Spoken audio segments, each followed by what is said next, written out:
Hello friends, welcome back to the MKS English classes once again, my dear friends and my dear students. Again today I came with common errors. आज भी मैं आप लोगों के लिए लाया हूँ common errors, यानी common errors के अंतर्गत हम लोग वाक्य को शुद्ध करना जानते हैं, समझते हैं और ज्ञान को प्राप्त करते हैं कि कौन सा वाक्य कैसे लिखना है, यानी कि शुद्ध कैसे लिखना है। यदि आप जान जाते हैं तो डेफिनेटली जो है सो शुद्ध इंग्लिश बोल सकते हैं, लिख सकते हैं और कंपटीशन में भाग लेते हैं तो 100% सक्सेस मिल जाता है आप लोगों को। तो कॉमन एरर्स को हल करने के लिए सबसे पहले आपको करना क्या है कि जिसे कहते हैं जादू कहना कहते हैं, यानी कि ग्रामर का पूरा रूल्स को आपको याद रखना पड़ेगा, तभी जाकर के कॉमन एरर्स को हल कर सकते हैं।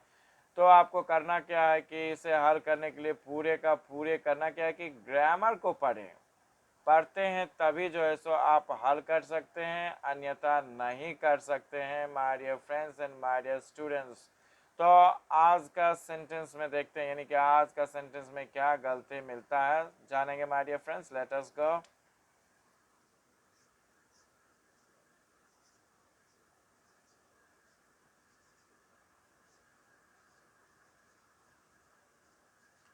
तो आज का सेंटेंस है माय डियर फ्रेंड्स कि ही इज इन टेम्पर, यानी कि इसमें गलती खोजना है कि क्या है। तो देखिएगा कि यहाँ पर सब्जेक्ट है और यहाँ पर देखिए इन टेम्पर, यानी कि इन टेम्पर, तो यहाँ पर गलती ज़्यादा नहीं है लेकिन है तो गलती।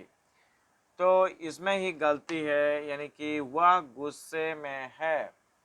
तो इंग्लिश में जो है सो एक फ्रेज आता है, यानी कि फ्रेज होता है, उसी में यहाँ पर गलती नज़र आ रहा है, यानी कि ज़्यादा कुछ बोलना नहीं है लेकिन बोलना तो ज़रूर है कि आपको इन टेम्पर क्या सही है या गलत है। तो देखिएगा कि जो फ्रेज होते हैं बना हुआ रहता है, यानी कि ग्रामेरियन ने बना दिए, यानी कि इंग्लिश वालों ने बना दिया है कुछ शब्द। तो उन शब्दों को यदि आप याद रखते हैं तो डेफिनेटली है सो आपको ये ज्ञान, यानी कि इस वाक्य को आप शुद्ध कर सकते हैं, यानी कि फ्रेज। तो फ्रेज क्या होता है माय डियर फ्रेंड्स कि एक ग्रुप ऑफ वर्ड्स होता है, यानी कि शब्दों का समूह होता है जो पूर्ण अर्थ नहीं बतलाता है, लेकिन अर्थ होता तो जरूर है लेकिन पूर्ण ज्ञान, यानी कि उस फ्रेज से हमको पूर्ण ज्ञान नहीं होता, यानी कि उसमें देखिएगा कि पता ही नहीं चल पाता है, तो लेकिन सेंस तो ज़रूर पता चल जाता है। तो सेंस ही पता चलता है माय डियर फ्रेंड्स फ्रेज पढ़ने से।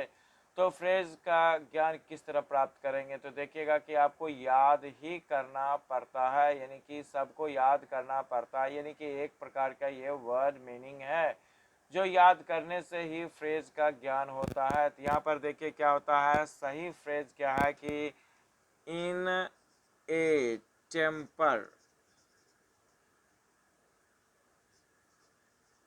यानी कि इन ए टेम्पर सही इसका जवाब होता है माय डियर फ्रेंड्स। यानी कि आपको करना क्या है कि ए आर्टिकल जो है सो आपको लगाना है, तभी जाकर के ये वाक्य शुद्ध हो सकता है, यानी कि होता ही है। तो इन ए टेम्पर लगाना है आपको। तो ये नियम क्या कहता है, तो आपको जैसे फ्रेजेस को याद करना पड़ता है। तो यहाँ पर क्या शुद्ध होगा लिख देता हूँ मैं, he is in A temper, तब जाकर के आपका वाक्य शुद्ध होता है, अन्यथा यह गलत माना जाता है। According to the rules, according to the rules, यानी कि ग्रामर के रूल्स के अनुसार ये जो है सो अशुद्ध माना जाता है।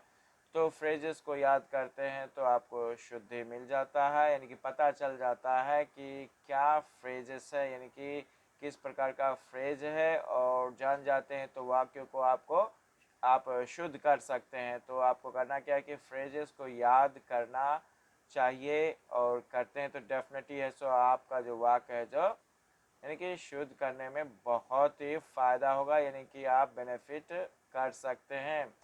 तो अगले वीडियो में फिर से एक सेंटेंस लेकर आऊँगा माय डियर फ्रेंड। जाने से पहले मैं आप लोगों को एक रिक्वेस्ट करना चाहता हूँ, please subscribe my channel and press the bell icon so that you can get the notification of the next video at the right time. Till then, bye bye, see you, have a nice day, and moreover my dear friends, thank you.